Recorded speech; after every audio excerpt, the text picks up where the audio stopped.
Olá pessoal, professora Giovana Vieta aqui com vocês.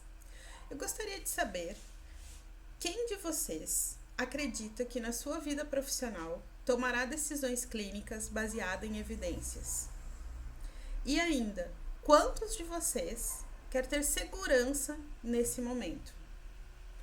Hoje eu vou trazer para vocês as ferramentas que são essenciais para isso: revisão sistemática e meta-análise. Para começar, a gente precisa entender ou relembrar o que é uma revisão de literatura. Então, revisão de literatura é um método de pesquisa para incorporação de evidências. A gente pode estar falando de explorações iniciais de um problema ou até mesmo da integração de diferentes temáticas. Não há para uma revisão de literatura nenhum critério explícito, sistemático para a busca e análise dessas evidências. A busca pelos estudos ela não é ampla, ela é feita de uma forma simples e a seleção dos artigos e a interpretação dessas informações pode ficar sujeita à subjetividade dos autores. Então, quando a gente faz uma revisão de literatura simples, ou seja, uma revisão narrativa, a gente tem o quê? O autor como centro desse processo. E ele carrega com ele as experiências, as opiniões que ele já tem formadas com base na sua vivência. Ele busca na literatura algumas informações, algumas referências específicas e toma algumas conclusões e chega a algum ponto. Já quando a gente está falando em revisão sistemática, a gente parte do princípio de uma abordagem sistematizada, de uma abordagem sistemática, que vai permitir que a gente reduza o viés de aferição, que a gente reduza as influências do nosso conhecimento prévio, das nossas experiências prévias, assim como reduza os erros aleatórios. Toda essa informação dessa abordagem sistemática que ela é feita na revisão sistemática, ela precisa estar descrita de forma clara na seção materiais e métodos. É importante lembrar que a revisão sistemática ela está no topo da nossa pirâmide dos níveis de evidência. Então, ela configura a melhor opção para tomada de decisão baseada em evidência. De forma simples, o que é uma revisão sistemática? Uma revisão sistemática é o momento onde autores, 2 ou 3 autores, identificam na literatura, a partir da sistematização da busca, artigos que permitam que eles tenham uma visão geral sobre uma determinada pergunta de pesquisa. Ou seja, a partir da literatura, a gente visa ter uma visão geral sobre um problema complexo. Esses artigos, individualmente, eles podem ter informações pró ou contra o que eu estou querendo responder. Eu vou organizar essas informações numa planilha e vou chegar a conclusões, vou estimar o que os resultados desses artigos estão me trazendo de informação. Isso vai permitir que eu responda a esse problema complexo que me fez buscar essa informação, com alta precisão nas estimativas e visualizando e resolvendo as possíveis discrepâncias que são apresentadas pela literatura.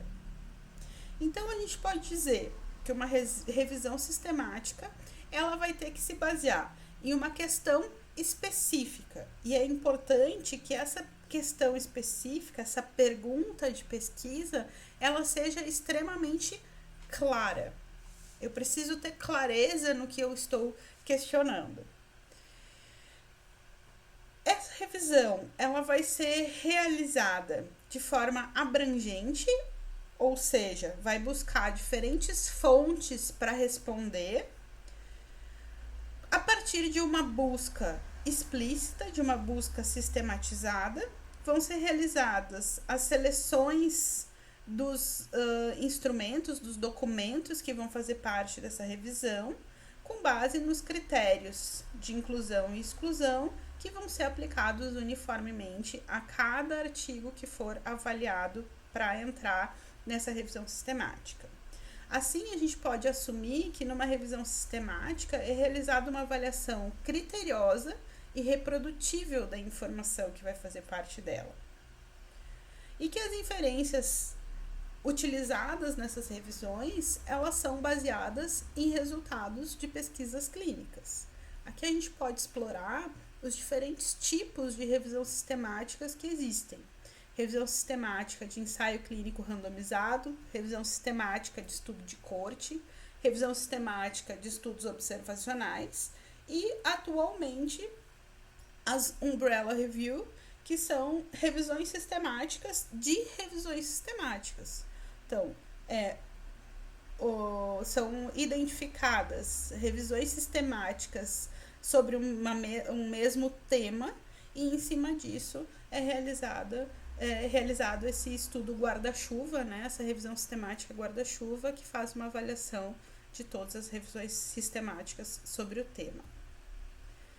Como que a gente faz uma revisão sistemática? A melhor maneira da gente saber utilizar as informações de alguma coisa, as informações de uma revisão sistemática, no caso, é a gente conhecer como que ela é feita, né? E como que seria uma revisão de alta qualidade, tá?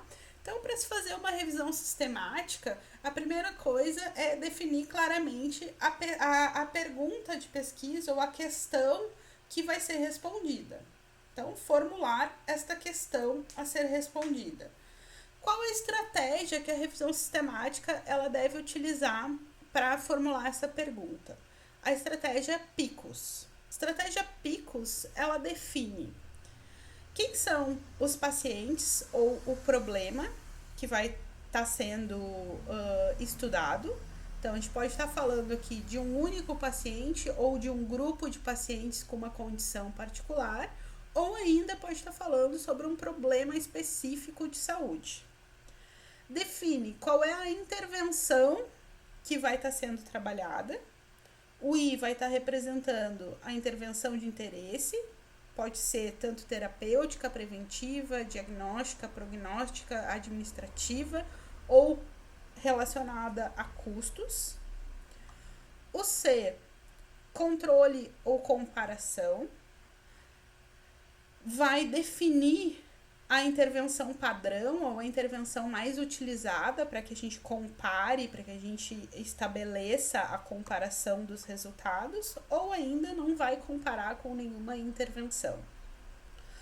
O relacionados aos outcomes, que é o desfecho, ou seja, os resultados esperados, e o S, que define o desenho do estudo, o tipo de estudo que vai estar sendo incluído na nossa revisão sistemática.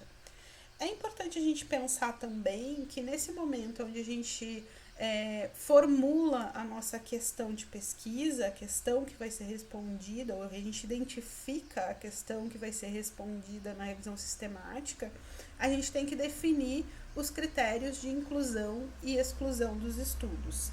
Desde o princípio da revisão sistemática, esses critérios eles têm que ficar muito bem estabelecidos.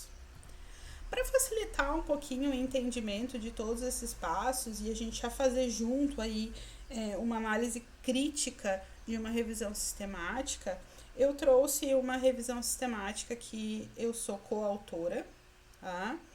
Que buscou identificar, determinar a expressão dos microRNAs sanguíneos envolvidos na doença de Parkinson, tá?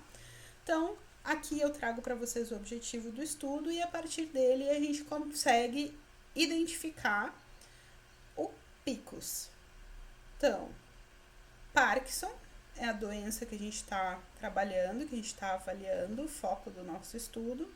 A intervenção de interesse é diagnóstica, utilização dos microRNAs como ferramenta diagnóstica. A gente não está fazendo comparação com nenhuma outra possibilidade diagnóstica. O nosso desfecho é a expressão de microRNAs no sangue e vão fazer parte da nossa revisão sistemática estudos randomizados e não randomizados.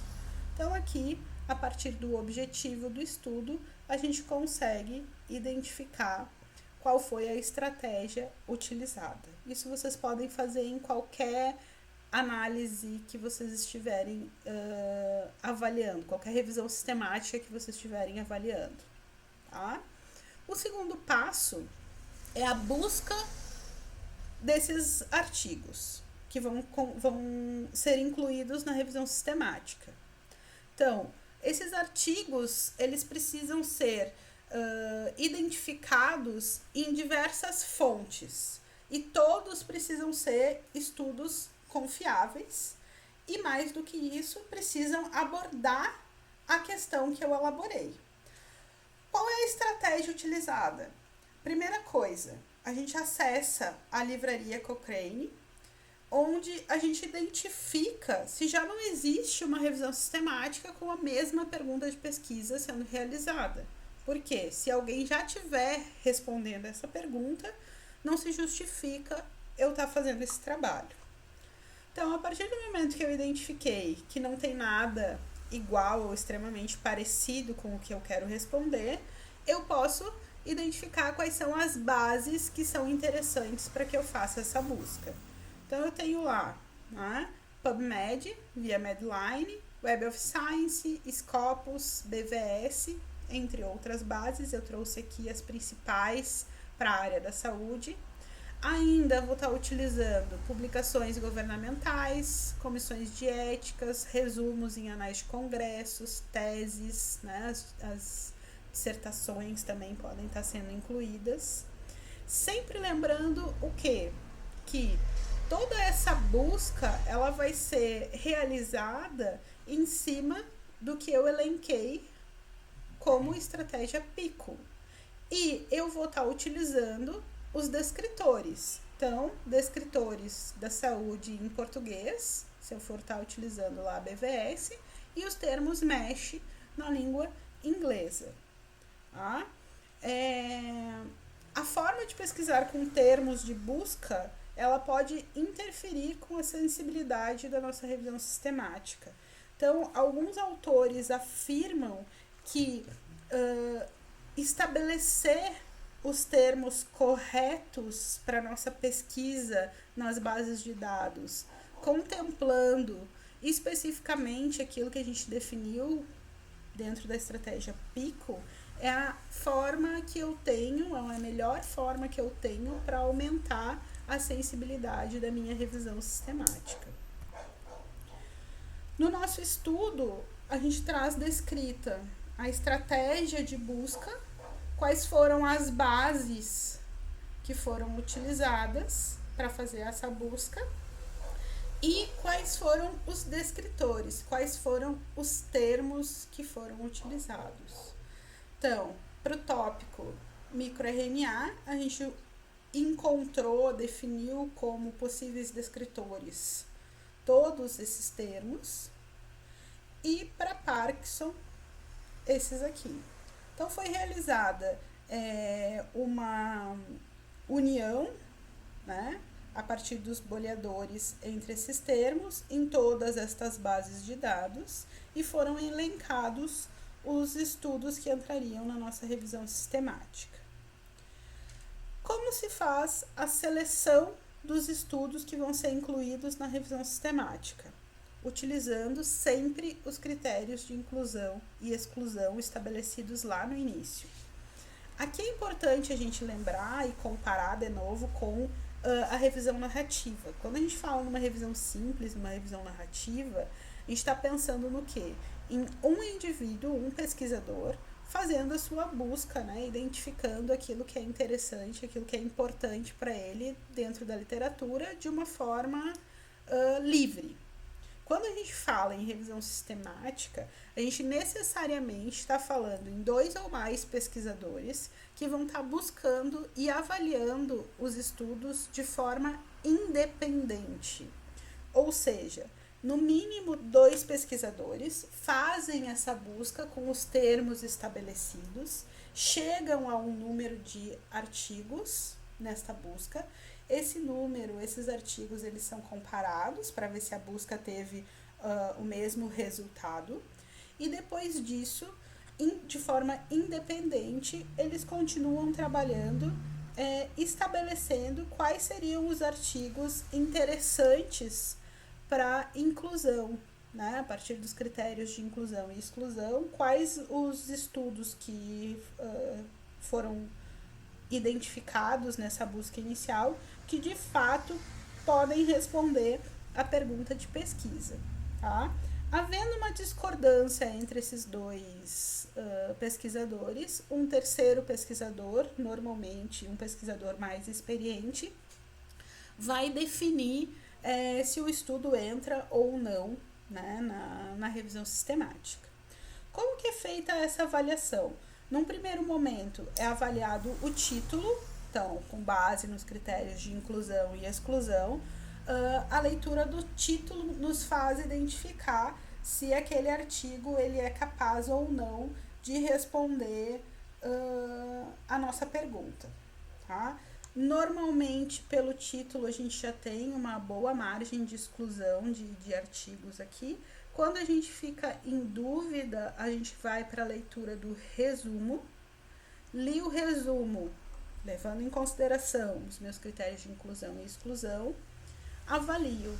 Esse artigo ele é capaz de fazer ou de responder, de contribuir com a resposta da minha pergunta de pesquisa? Se sim, ele é utilizado para leitura na íntegra. Se não, ele é excluído.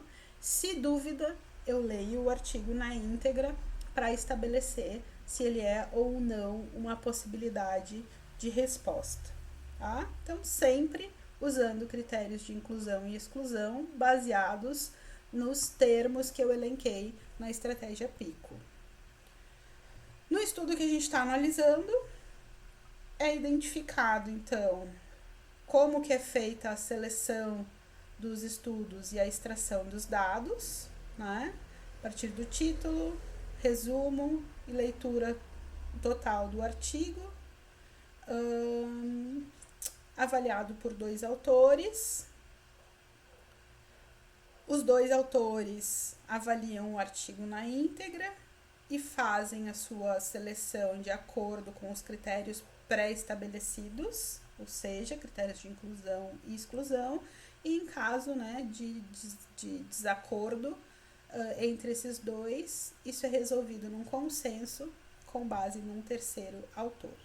Então, para vocês terem uma ideia de todo esse processo, a maioria das revisões sistemáticas, elas apresentam esse fluxograma, esse diagrama, né, mostrando o que foi feito na revisão. Então, ó, numa identificação inicial, a gente teve 289 artigos encontrados nas bases de dados. Nenhum outro artigo foi adicionado de forma manual. Com o filtro identificando as duplicações entre bases, a gente chegou a 76 artigos removidos por duplicação, ficando então com 213 artigos para avaliação. Na leitura do título, foram excluídos 155 artigos, né? Leitura de título e resumo, desculpa. Entre a leitura de título e resumo, avaliação de título e resumo desses artigos que foram identificados, 155 já foram excluídos.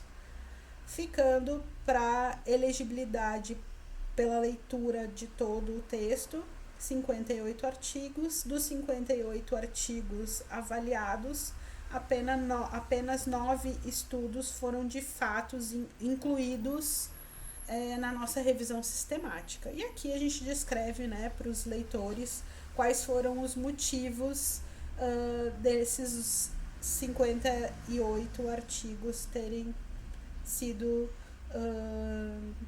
eliminados da nossa pesquisa. Tá? Avaliação da qualidade dos estudos que estão sendo incorporados na revisão sistemática é outro tópico extremamente importante.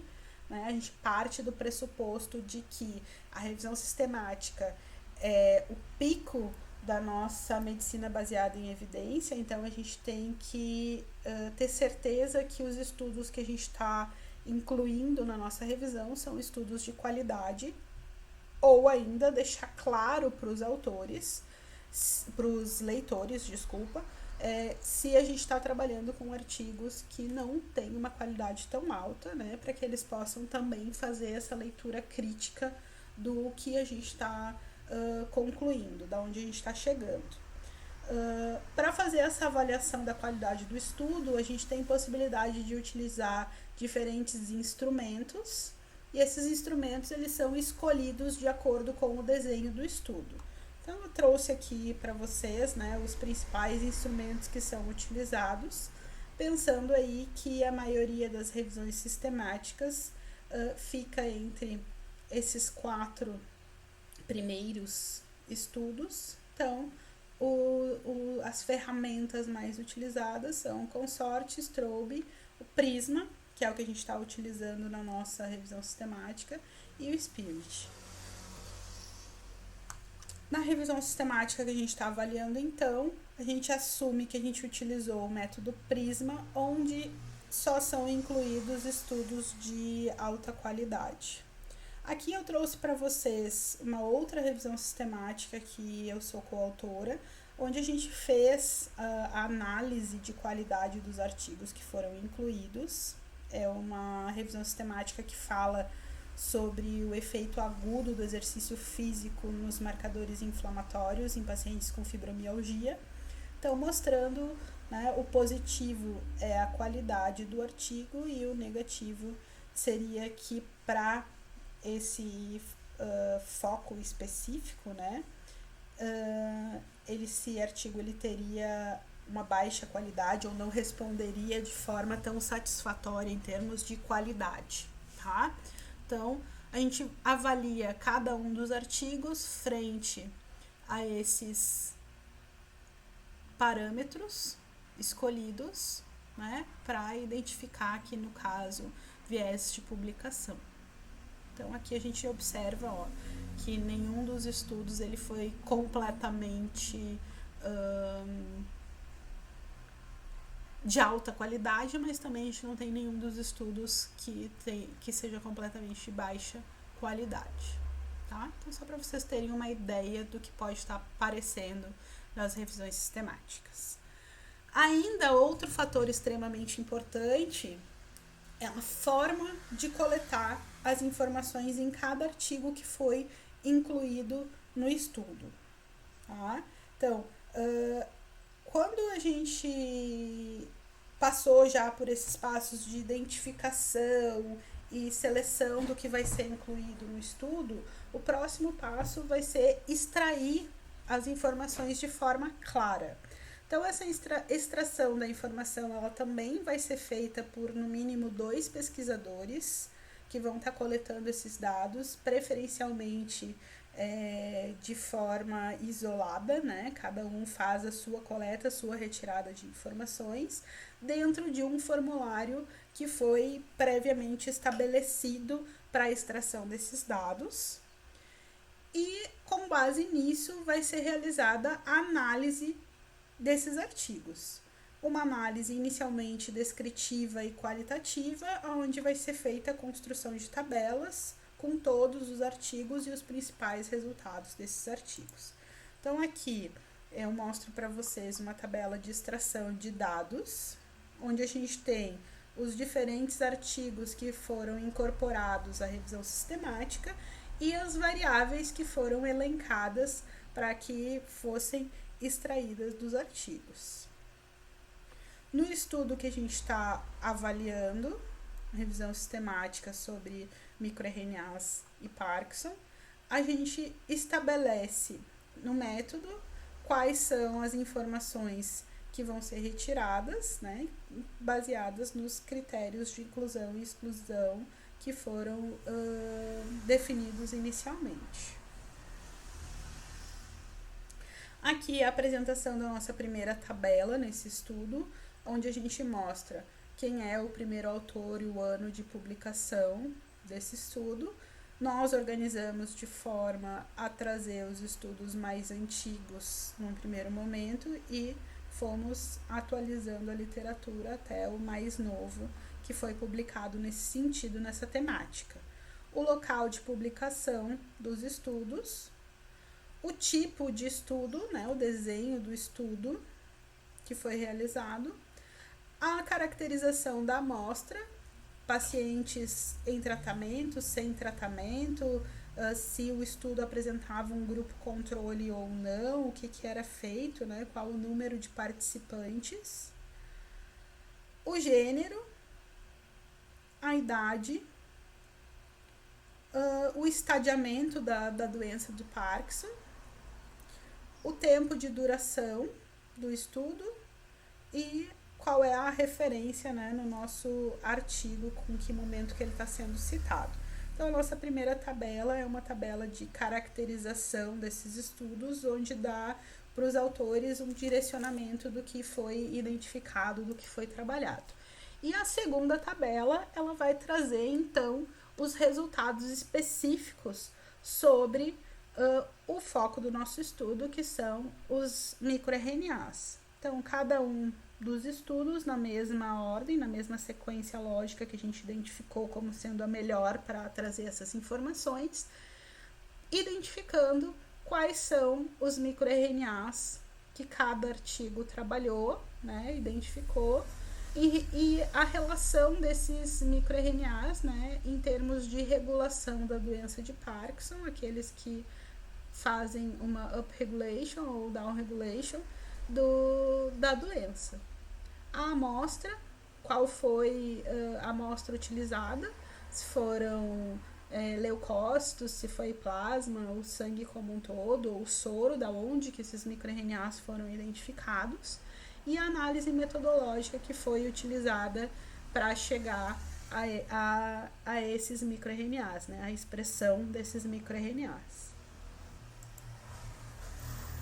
Além disso, gente, algumas revisões sistemáticas, além dessa análise qualitativa que eu apresentei aqui para vocês dos estudos, algumas revisões sistemáticas, elas conseguem fazer uma análise quantitativa dos dados, ou seja, elas combinam, integram os resultados dos estudos incluídos na revisão sistemática e fazem essa avaliação quantitativa dos dados. E a esse processo, ou a esse tipo de apresentação, a gente chama de meta-análise. Meta-análise, então, conceitualmente, combina e integra os resultados de estudos independentes que são considerados homogêneos. O que impede a realização de uma meta-análise? Se a gente voltar aqui, e observar nesse estudo, por que não foi feita uma meta-análise nessa revisão sistemática? Porque os estudos avaliados, eles são heterogêneos. Heterogêneos no sentido de amostra utilizada, alguns utilizaram leucócitos, outros plasmas, outros soro, né? Assim como na metodologia de análise. Se eu tenho estudo heterogêneos, eu não consigo partir de um mesmo ponto, eu não tenho homogeneidade na minha amostra, eu não consigo avaliar ela de forma correta, tá? Então, a meta-análise, ela vai ser viável sempre que a minha revisão sistemática estiver integrando resultados de estudos homogêneos. Para isso, a gente testa sempre o grau de heterogeneidade das informações que a gente está trazendo nos artigos que estão sendo incluídos na revisão sistemática. A meta-análise, então, vai conseguir aumentar o número de observações quando comparada a um estudo individual e, com isso, aumenta o poder estatístico em detectar o efeito, né, da intervenção que eu estou testando. Ela me permite escolher uma medida de associação para fazer essa comparação. Pode estar falando em risco relativo, em odds, ou ainda medida de eficácia, ou diferença entre médias para estabelecer os parâmetros, né, para ver as diferenças que eu vou estar encontrando nos estudos. Ainda é possível, a partir da meta-análise, identificar uma medida sumário. O que é essa medida sumário? É uma estimativa das medidas de associação, que vai determinar o quê? O efeito da minha intervenção no meu tratamento. Tá? A partir das informações dos estudos isolados, eu gero essa medida sumário que define o efeito da minha intervenção. O gráfico mais utilizado para medir esse efeito, ou a forma mais utilizada hoje para medir esse efeito, é o Forest Plot, que é esse gráfico aqui, que muitas pessoas acham extremamente difícil avaliar, e é com base nele que vocês vão tomar as decisões clínicas no momento necessário. Então é importante que vocês saibam avaliar corretamente esse gráfico. Vamos lá. Olha lá. Aqui no centro, a gente tem essa linha vertical, que é chamada de linha de efeito nulo. Embaixo, essa linha horizontal, que é a medida dos resultados. Como que isso vai estar sendo trabalhado? Cada estudo vai estar sendo representado pelo intervalo de confiança e a medida. Vamos pensar aqui em odds ratio, tá? Então, eu vou ter aqui o odds e o intervalo de confiança desse odds para o estudo que eu estou avaliando, para cada um desses estudos, certo? Ó, quando o intervalo de confiança ele não ultrapassa a linha vertical, ele não encosta nessa linha vertical, eu digo o quê? Que o nível de significância é positivo, ou seja, esse estudo ele tem significância estatística ou positiva ou negativa para a intervenção que eu estou avaliando. Tá?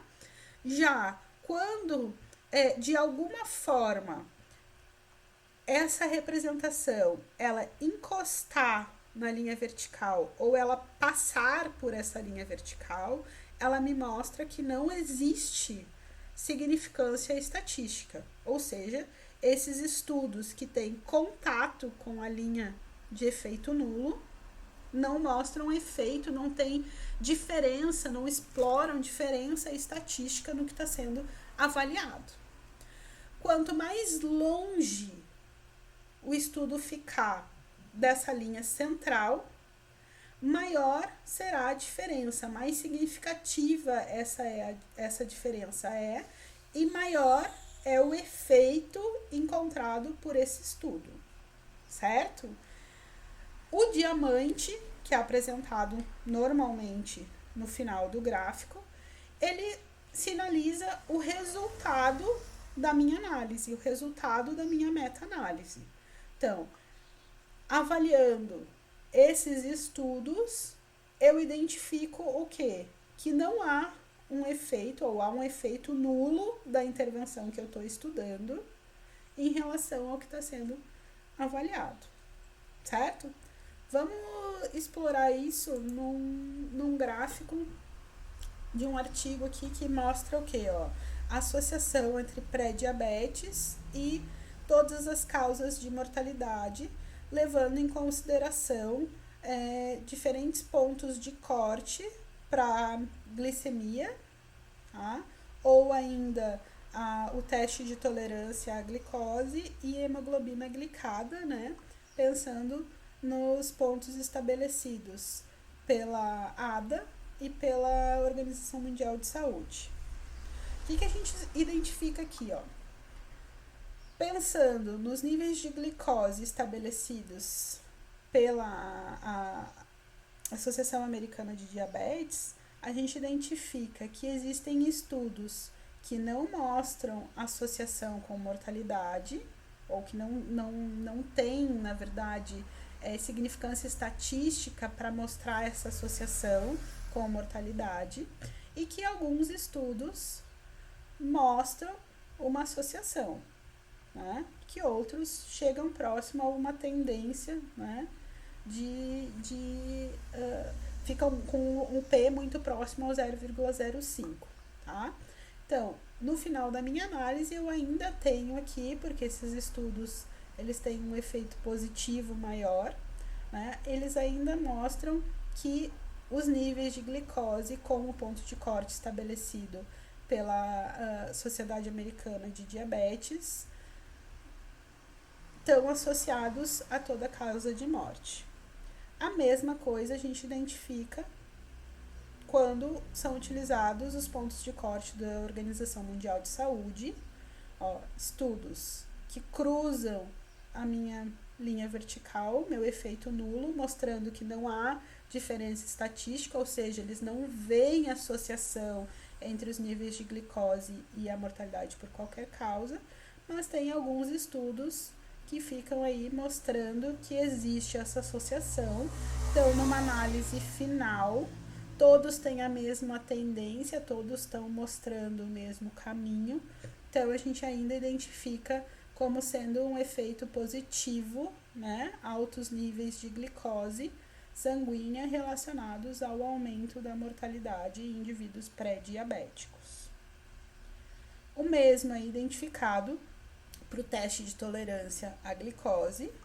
Já a hemoglobina glicada, ela não é um bom preditor de mortalidade quando a gente pensa, né, em níveis de hemoglobina glicada em pacientes pré-diabéticos. A gente não consegue associar isso à mortalidade por todas as causas.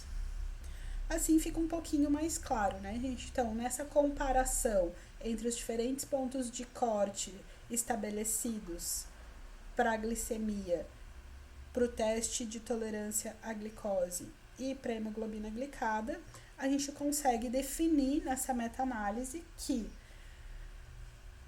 níveis de glicose e teste de tolerância à glicose em pacientes pré-diabéticos acima dos estabelecidos pela Associação Americana do Diabetes e pela Organização Mundial de Saúde são, sim, preditores de mortalidade por todas as causas, contrário da hemoglobina glicada.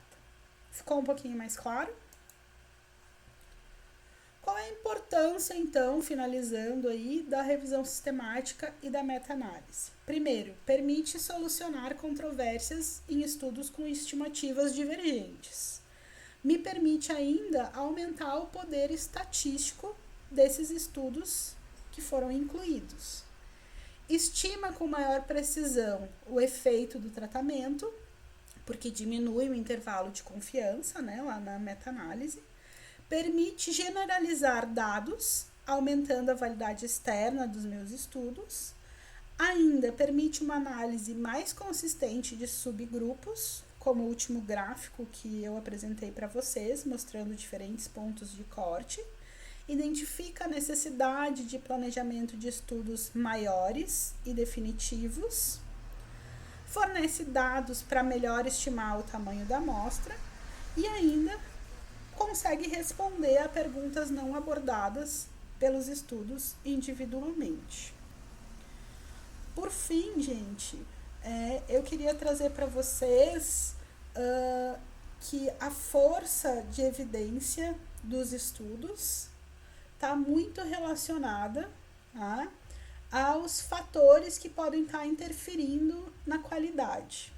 Existe o método GRADE, que é uma metodologia utilizada em diferentes países, que auxilia vocês na tomada de decisão, né, estabelecendo o nível de evidência dos artigos que vocês estão utilizando, mesmo das revisões sistemáticas e das meta-análises, tá? Então, quando a gente está avaliando lá uma revisão sistemática ou uma meta-análise e precisa utilizar essas informações para definir, né, como método, como medicina baseada em evidência, né, desculpa. Então, quando a gente está utilizando uma revisão sistemática ou uma meta-análise para escolher, para definir qual é a melhor estratégia clínica a ser utilizada, o que a gente vai ter que levar em consideração? Primeiro, qual é o delineamento dos estudos que foram utilizados nessa revisão sistemática? São ensaios clínicos randomizados? São estudos observacionais? Quanto mais para cima da nossa pirâmide, maior é o nível de evidência. Então, uma revisão sistemática de ensaios clínicos randomizados, ela vai ter um grau de evidência muito maior do que uma revisão de estudos observacionais. Ainda, quais outros fatores vão estar diminuindo a confiança do meu estudo? Se lá na minha avaliação do estudo eu identificar que os estudos que foram incluídos apresentam vieses, apresentam inconsistências, imprecisões, né, ou mesmo um viés de publicação, isso diminui a força de evidência, diminui a chance de eu estar de fato utilizando essa revisão sistemática para minha tomada de decisão. Já se eu identifico que essa revisão sistemática ou que essa meta-análise ela teve um efeito grande, demonstrou um efeito grande ao comparar os estudos, né, a intervenção, não houve vieses de apreciação dos estudos que foram incorporados, eu aumento a confiança no meu nível de evidência. E aí eu consigo estabelecer, a partir do grade, se eu tenho alta confiança, moderada, baixa ou muito baixa no estudo que eu estou lendo. Tá?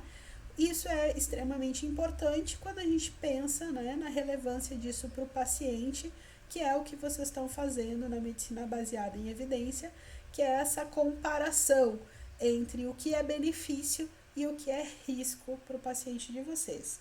Então fica como sugestão vocês darem uma olhadinha lá no material complementar, onde eu coloquei o manual do Ministério da Saúde que fala sobre o GRADE. Trago para vocês aqui no final o referencial teórico que eu utilizei para montar essa aula e fico à disposição pelos diferentes canais para que a gente consiga discutir e conversar sobre revisão sistemática e meta-análise. Busquem no material complementar de vocês parte dessa material, dessa referencial teórico que eu trouxe para minha aula e façam as atividades relacionadas, certo? Um abraço, fico à disposição.